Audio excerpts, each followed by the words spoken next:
गोष्ट आहे कावडा आणि मेणा. पावसाळ्याचे दिवस होते. आकाशात ढग भरून आले होते. एका निंबाच्या झाडावर खूप सारी कावळे बसले होते. ते सारी कावळे झाडावर बसून काव काव करत होते आणि एकमेकांचे भांडत देखील होते. तितक्यात तिथे एक मेणा आली आणि त्या झाडाच्या एका फांदीवर जाऊन बसली.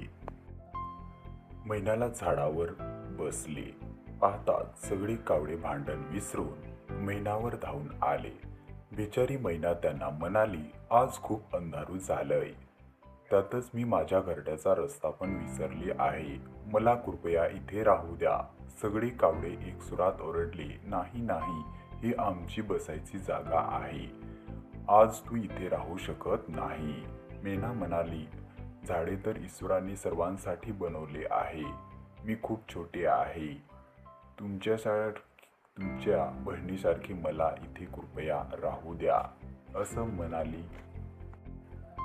कावळे म्हणाले, आम्हाला तुझ्यासारखी बहीण नको पाहिजे.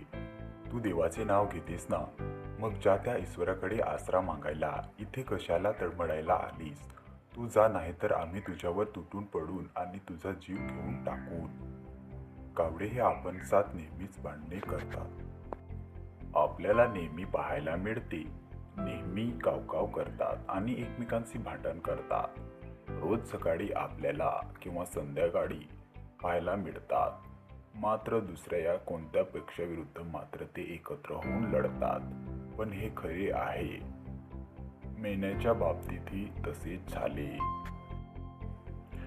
मैनाला कावड्यांनी जाण्यासाठी सांगितल्यावर ती बिचारी तेथून जवळच्या एका आंब्याच्या झाडावर उडत गेली व तिथे एका फांदीवर बसली. थोड्याच वेळात मोठा पाऊस पडू लागला. पावसाचे मोठे मोठे थेंब व त्याच्यावर गाराही पडू लागल्या. गारा देखील मोठे मोठे पडू लागल्या. गारा पडू लागल्यावर कावड्यांना कळेना की कुठे जावे, कारण निंबाच्या झाडावर फारसा असोडा होत नाही. त्यांना गारांचा मार बसू लागला. बाहेरही पडता येत नाही की झाडावर बसता देखील येत नाही. जणू काही बंदुकीतून सोडलेल्या गोळीसारखा त्यांना गारांचा मार बसू लागला.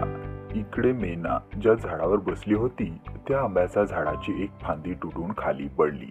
नैसर्गिकपणे तिथे एक आडोसा किंवा खोपा तयार झाला. छोटीशी मैना त्या खोपात सहजपणे बसू शकत होती. मैना आत गेली आणि तिला त्या पावसाचा व गाराचा काही मार बसला नाही. रात्रभर मुसळधार पाऊस पडला. सकाळ झाली आणि मैना त्या खोप्यातून बाहेर पडली. तिने जे पाहिले ते आश्चर्यचकित व दुःख होते. रात्रीच्या गाराच्या माराने बहुन तास कावळे मृत्युमुखी पडले होते. तिला त्याचा खूप दुखला. तिला उठताना पाहून त्या मरणोन्मुख असणाऱ्या या कावळ्याने विचारले की मेना तू जिवंत कशी? यावर मैनाने उत्तर दिले, मी ज्या झाडावर बसले होते तेथे बसून मी ईश्वराची प्रार्थना करीत होते व त्याने मला या संकटातून वाचवले. दुःखात परमेश्वरच आपली सुटका करू शकतो. तात्पर्य आहे, ईश्वर संकटातून सुटका करतो किंवा संकट काळात आपल्याला सद्बुद्धी देऊन संकटातून मार्ग सुचवतो.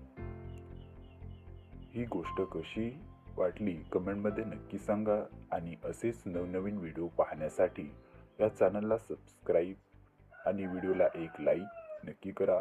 धन्यवाद.